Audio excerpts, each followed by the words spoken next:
Bilang bahagi ng pagdiriwang ng World First Aid Day, nagsagawa ang Philippine Red Cross ng isang lecture at demonstration ng basic first aid sa mga kabataan. Lahat itong turuan ng ating mga kababayan na mas maging handa sa anumang uri ng sakuna o aksidente. May report si Dayan Querer. Nakiisa ang Philippine Red Cross sa pagdiriwang ng World First Aid Day. Ito ay sa pamamagitan ng lecture at demonstration ng basic first aid para sa mga bata. Isa si Camille Caluscosin na sinamahan ng kanyang 10 taong gulang na anak na si Nicole para matuto ng basic first aid.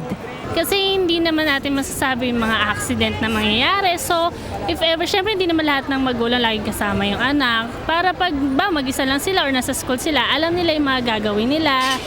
Sa panahon ngayon, hindi natin alam kung kailan darating isang sakuna o disaster.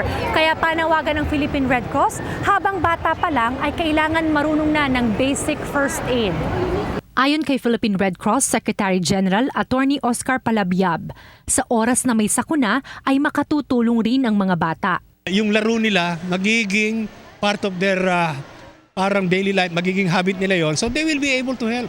Sa naganap na lecture at demonstration, tinuruan ng mga bata ng bandaging and bleeding control, lifting and transferring techniques, adult and child CPR at infant CPR.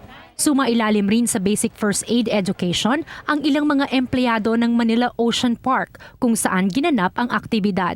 Samantala, mayroon ding mobile app na maaring i-download ang First Aid PH. Ito ay naglalaman ng mga instructional videos ng pagsasagawa ng basic first aid. Para sa PTV News, Dayan Querer. Ako po si Cathy San Gabriel. Subscribe na sa PTV YouTube channel. I-click lang po ang subscribe button.